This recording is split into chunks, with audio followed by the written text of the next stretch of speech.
უნდა გავაგდოთ ჩვენ მოვიდეთ. სულცირე არ უნდა ლანძღოს შენი ოპონენტი. ან განსხვავებული აზრის მქონე ადამიანი და არგუმენტებით უნდა ისაუბრო ერთი ნაწილი. მე მეორე ამაზე ადრეც იყო ლაპარაკი და ეხლაც არის. ამორჩევებს. ანუ ხედავ რომ დაქსაქსული ხარ. შენი კოალიციური მთავრობის ბოსვლის შემთხვევაში არ უნდა შესთავაზო რაც გააკეთე. მაშა შენ კი გესმის, მაგრამ წინადად სიტყვა ესეთი არ გესმით. არ გესმით თქვენ. უყურე გუშინ წინ უხსნით და ამ დღეებში უხსნით ამ ხალხ. მეთქი ამ ქვეყანაში არსებობს ამორჩეველი. დიდი ნაწილი, რომელსაც მე მათ შორის, რომელიც არც მაშინ და არც დღეს თქვა ხმას არ მოგცემდით, არც ნაციონალურ მოძრაობას არც იმას, არც იმას, არც იმას, არც შეხლის ბიზნესს ხო ეგ იყო ალტერნატივა შექტორში. იმიდოდით რომელი პარტია მისაღები რო ყოფილი. ხო, და მეორე რომ გაიგეთ რომ ეს ხალხი არსებობს. დედაჩემი მეზობელი ბიძაშვილი რო არის ეს ხალხი, ვინც პირდაპირ თქვენი ამორჩეველი არ არის. ეს ხალხი არის ხოცების ამორჩეველი არ არის, მაგრამ თუ ესე გააგრძელეთ, ნუ არ შეიწუხებს ეს ხალხი არც ქუჩაში გამოსასვლელად თავს.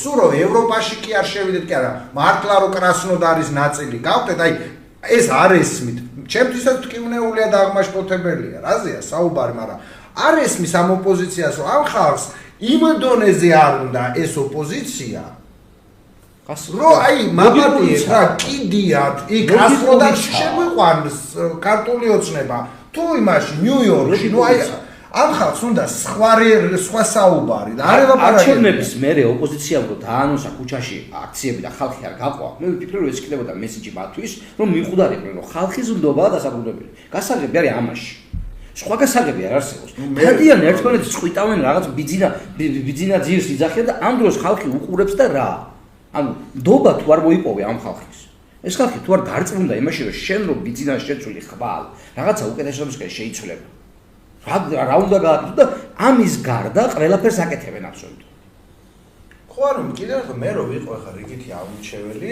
ნამდვილად აი დავждებოდი დავფიქრდებოდი რა თან გაუგებარია ლეგიტიმაცია რა შვაში მე არჩევნებში მივიღებ მონაწილეობა შენ ლეგიტიმაციას გააძლევ რას ნიშნავს თუ უნარი არ აქვს იმისი რომ შენი გაკალბების ფაქტები მე დავადგინო და ისე მტკიცებულებები დავდო მაშინ წადი პოლიტიკიდან რა თქმა უნდა ახლა საჩი ხარჯა ხო შენ კიდე მომწეანდები გეტყვიანა შენ ეხა ლეგიტიმაცია რას ნიშნავს იცი ზოგიერთის გადმოსახედიდან რომ მარტო რო დარჩეს ქართული ოცნება ამ არჩევნებში ანუ გამოდის რომ ეულის სულია და არჩევნები 70 წელი კომუნისტურმა პარტიამ მარტო მართა მთელი ქვეყანა არალეგიტიმური იყვნენ ეგენი მაგრამ ანუ დამოუკიდებლობის აქტი ანუ რო გამოაცხადა იმანქიას ვიარ გამსახურდიამ გამოაცხადა იმაზე რომ 2021 წელს ხელისუფლება აგერ გადაირჩიეს გადააგდეს ანუ არალეგიტიმური იყო 70 წელიწადი კომუნისტური პარტია და რა არ მართა აი რა ხო და მე ცუდია რომ მართა მიონ გამსახურდია ვის არჩევნებში მოიგო არალეგიტიმური კომუნისტური პარტიის მიერ გამოცხადებულ არჩევნებში მოიგო არჩევნებში